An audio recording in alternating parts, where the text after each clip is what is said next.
So we have now gone over factoring and using our graphing calculator. We're now going to go over square root method, and I am going to keep using my graphing calculator to verify my answers. So the square root method, it says the solutions of the quadratic equation x squared equals c are x equal plus or minus the square root of c. Note that when we take the square root of both sides, we use plus or minus symbol because there are both positive and a negative value when squared gives c. Okay, so what that means is when I have a quadratic equation, and when I'm looking at it in this form right here, I have no b term, right? I don't have that bx portion. We only have an x squared and a constant. I can use the square root method. So what we will do is first, we will isolate our x squared. I'll even put that, isolate x squared. Then take the square roots.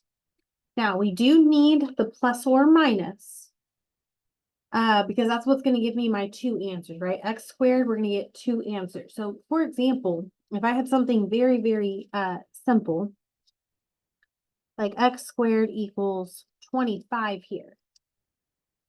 When I take the square root of both sides, we're taking the square root because that's the opposite operation. So just like addition and subtraction are opposite operations, multiplication and division are opposite operation, square and square root are opposite operations.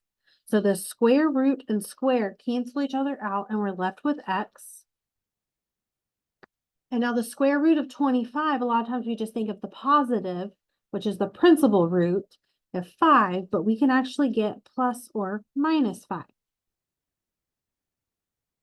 And so you can see when we plug that back into our calculators, if I have 5 squared, that gives me 25. But if I also have negative 5 squared, that's still positive 25. So we do get two solutions. Okay, so example 3, solve using the square root method. So first thing we need to do is isolate our x squared. So we will add our 9 over. So 4x squared equals 9. Then divide by 4. We've got x squared equals 9 over 4. And now I have my x squared isolated by itself. So the opposite of squaring x is to take the square root. So these two here cancel, leaving me behind just an x. And then we have equals plus or minus. When I take the square root of a fraction, just do the square root of the top and then over the bottom. So the square root of 9 is 3. And the square root of 4 is 2. And so here are my two solutions. Now, I really want to check all of these graphing simply because I want us to make the connection that what we are solving for are x-intercepts. So if I put in my equation, and I'm going to go zoom 6, okay, I can see my two x-intercepts here. And if I do trace 3 over 2, we get a y of 0, and you can see that's the x-intercept. And if I do negative 3 over 2, that's my other one with a y of 0. So you can see these are very easy to check if we want to. Part B, same thing. Let's isolate this x squared. So first I will add my 40 over. And I get 2x squared equals 40. Divide by 2. And we've got x squared equals 20. And now I have x squared by itself. So the opposite of squaring x is to take the square root. Now, my math lab is going to want you to simplify this radical, and it will not take square root 20. So to simplify a radical, what we need to do is break this down. You can either do, let's see, 4 times 5 or you could do 2 times 10. You're going to get the same answer at the end, no matter what, but just break it down to multiples. So I can't break 5 down anymore, but 4 breaks down to 2 and 2. So here's what we get.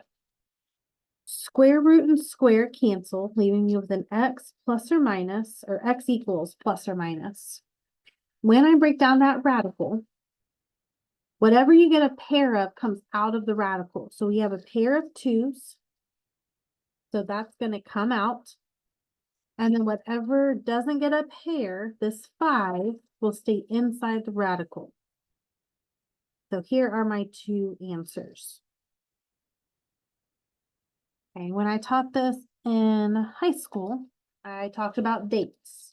If you have a pair, these 2's are going to leave the house. They're going to go out on a date. This 5 is lonely. He will stay inside. So if that helps, perfect. Okay, so let's check our answer. We have 2x squared minus 40. I'm going to hit graph over here. Okay, I can see it's crossing right here. So my 2 answers are 2 square root 5 and 2 or negative 2 square root 5. So if I do trace 2 square root 5, hit enter, we get a y of 0. And if I do negative 2 square root 5, I also get 0. And you can see that's the other x-intercept right here. So you can verify when you get a radical in your answer. What you can't do is find this number here. So if I went to second trace and wanted to find the 0, left bound, we're to the left, right bound, we're to the right. All it's going to give me is that decimal equivalent, which in the real world and application wise, this is perfectly fine. But my math lab's going to want this answer right here. So you cannot use your calculator to find this. You will have to know how to work this out by hand. Now, this is a bonus. So if you want to stop the video now, you can stop the video. This is a bonus example here. And I just wanted to make a note that this method can also be solved for this type of quadratic here, where you have some quantity squared equals c. So here we have some quantity squared. So I can isolate the squared portion right here by adding 24 over.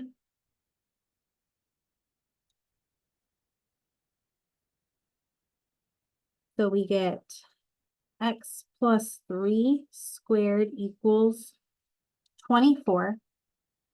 Now that I've isolated the whole squared portion, the opposite of squaring is to take the square root. So we'll have to simplify the square root of 24. You can break it down to 4 and 6. You can do 2 and 12. It doesn't matter how you break this down. So we can say that this is 3 and 4, and this is 2 and 2. So what has a pair is going to come out. What doesn't have a pair, this 2 doesn't have a pair, and this 3 doesn't have a pair, is going to get multiplied back together and stay under that radical. So now we get x plus 3 equals plus or minus 2 square root 6.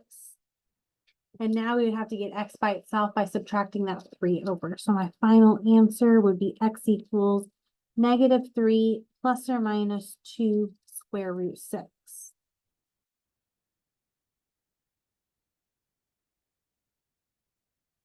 Okay, so that's just a bonus example. You will not have any homework or problems on your test that look like that. So what you need to be able to solve are part A and B.